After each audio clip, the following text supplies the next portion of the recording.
Hi viewers, welcome to മിന്നൽ ഇന്നത്തെ വീഡിയോയിൽ പ്രസൻറ്റ് ചെയ്യുന്നത് നല്ല ബ്യൂട്ടിഫുൾ ആയിട്ടുള്ള കുറച്ച് കോഡ് സെറ്റ് ആണ് കേട്ടോ. ഇത്രയും ഷെയ്ഡ്സ് ഉണ്ട്. നമുക്കിത് ഓപ്പൺ ചെയ്ത് അതിൻ്റെ ഡീറ്റെയിൽസിലേക്ക് പോകാം. ഫസ്റ്റ് വൺ ഷെയ്ഡ് വരുന്നത് നല്ലൊരു ബ്ലൂ വിത്ത് ഒരു വൈറ്റ് കോമ്പിനേഷൻ ആണ് കേട്ടോ. നമ്മുടെ ക്ലോത്ത് വരുന്നത് നല്ലൊരു റയോൺ ഫാബ്രിക് ആണ്. നെക്കിൻ്റെ ഡീറ്റെയിൽസിലേക്ക് വരുവാണെങ്കിൽ നല്ലൊരു ഡീപ്പ് വി നെക്കിലാണ് നമ്മൾ ചെയ്തിരിക്കുന്നത്. നല്ല ഫ്ലെയർ ആയിട്ടുള്ള ഒരു എ ലൈൻ ടോപ്പ് മോഡലാണ് നമ്മൾ കോഡ് സെറ്റിൽ ചെയ്തിരിക്കുന്നത് കേട്ടോ. വിത്തൗട്ട് ലൈനിങ്ങിലാണ് വന്നേക്കുന്നത്. ടോപ്പിൻ്റെ സെയിം ഫാബ്രിക്കിൽ തന്നെയാണ് കേട്ടോ ബോട്ടം പെയർ ചെയ്യുന്നത്. ബോട്ടം നല്ലൊരു സ്ട്രൈറ്റ് ഫിറ്റ് ആയിട്ടുള്ള ഒരു ബോട്ടമാണ്. ഞാനിപ്പോൾ വെയർ ചെയ്തിരിക്കുന്നത് സ്ലീവ്ലെസ് ആയിട്ടാണ് കേട്ടോ. നിങ്ങൾക്ക് സ്ലീവ് ഇൻസൈഡിൽ അറ്റാച്ച്ഡ് ആണ്. നിങ്ങൾക്ക് സ്ലീവ്ലെസ് ആയിട്ടോ അല്ലെങ്കിൽ സ്ലീവ് അറ്റാച്ച് ചെയ്തിട്ടോ നിങ്ങൾക്ക് യൂസ് ചെയ്യാൻ പറ്റും. ഇവിടെ ടോപ്പിൻ്റെ ലെങ്ത് വരുന്നത് 47 തന്നെയാണ് കേട്ടോ. അതുകൊണ്ട് നിങ്ങൾക്ക് ഇപ്പോൾ എ ലൈൻ പാറ്റേണിൽ നമ്മളിത് ചെയ്തിരിക്കുന്നതിനാൽ നിങ്ങൾക്ക് ടോപ്പ് മാത്രമായിട്ടും പെയർ ചെയ്യാവേ. അടുത്ത ഷെയ്ഡ് വരുന്നത് നല്ലൊരു പിങ്ക് വിത്ത് ഒരു വൈറ്റ് ഷെയ്ഡാണ്. അടുത്ത ഷെയ്ഡ് വരുന്നത് നല്ലൊരു ഗ്രീൻ ഷെയ്ഡാണ് കേട്ടോ.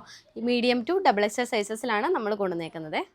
ലാസ്റ്റ് ഷെയ്ഡ് വരുന്നത് നല്ലൊരു യെല്ലോയിഷ് ഷെയ്ഡാണ് കേട്ടോ. അപ്പോൾ നിങ്ങൾ പർച്ചേസ് ചെയ്യണമെന്നുണ്ടെങ്കിൽ നമുക്ക് വാട്സപ്പ് ത്രൂവോ അല്ലെങ്കിൽ വെബ്സൈറ്റ് വഴിയോ പർച്ചേസ് ചെയ്യാൻ ഓപ്ഷൻ ഉണ്ട്. വീഡിയോയുടെ താഴെ തന്നെ നിങ്ങൾക്ക് പ്രൊഡക്റ്റ് കോഡും ഉണ്ടാവും. അപ്പോൾ നിങ്ങൾ സെർച്ച് ചെയ്ത് വെബ്സൈറ്റിൽ പർച്ചേസ് ചെയ്യുക. താങ്ക്